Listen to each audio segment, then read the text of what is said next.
नमस्कार दोस्तों। आज हम इस वीडियो में बात करने जा रहे हैं कि टैक्स इनवॉइस और बिल ऑफ सप्लाई में क्या डिफरेंस होता है।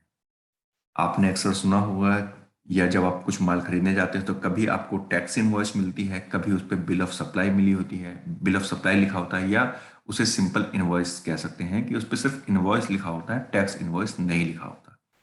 कि दोनों के बीच में क्या डिफरेंस है, आज हम अब इस वीडियो में आगे डिस्कस करेंगे। तो सबसे पहले दोस्तों हम बात करते हैं टैक्स इनवॉइस के बारे में।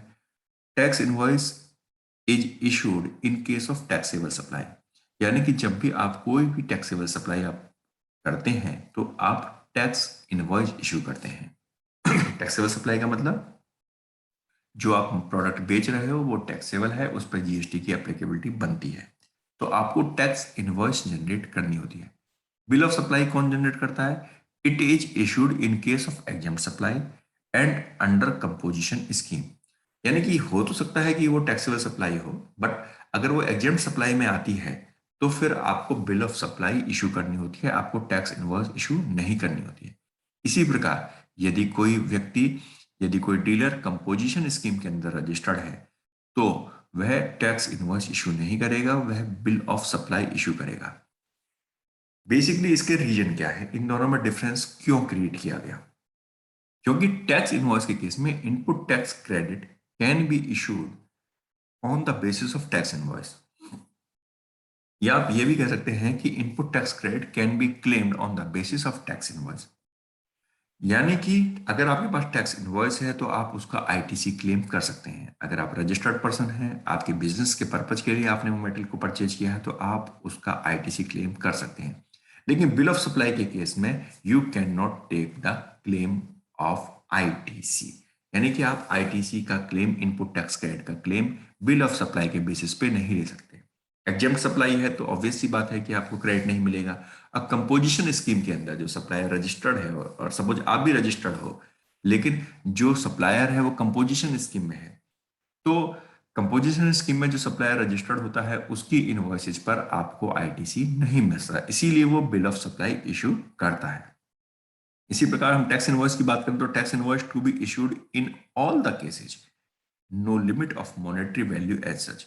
यानी कि टैक्स इनवॉइस आपको सभी केस में इशू करनी होती है, यहाँ पे कोई मॉनेटरी लिमिट नहीं है। यानी कि इसका मतलब हुआ, ये हुआ कि अगर आप 1 रुपए का भी कोई प्रोडक्ट सेल करते हो तो आपको टैक्स इनवॉइस जनरेट करनी होती है।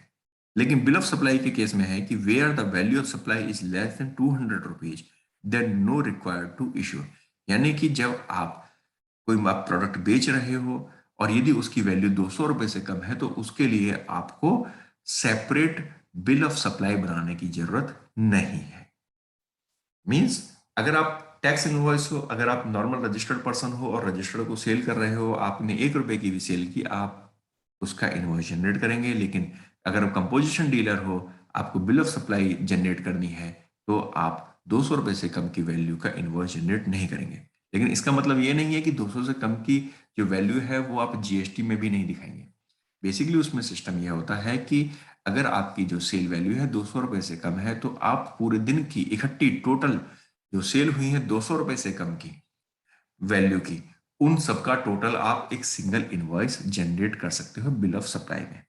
जैसे फॉर एग्जांपल कि मैं कंपोजिशन डीलर हूं और मैं जो सप्लाई करता हूं, फॉर एग्जांपल मेरा जो प्रोडक्ट है वो 100 रुपए का प्रोडक्ट है और 100 100 रुपए के मैंने दिन भर में मैंने 50 प्रोडक्ट बेच दिए, तो मैं 50 बार इनवॉइस जनरेट नहीं करूंगा, लेकिन मैं शाम को 50 गुणा में 100 यानी 5,000 रुपए का एक इनवॉइस एग्रीगेट में इशू करूंगा और उसी के ऊपर मैं अपना जीएसटी भी पे करूंगा।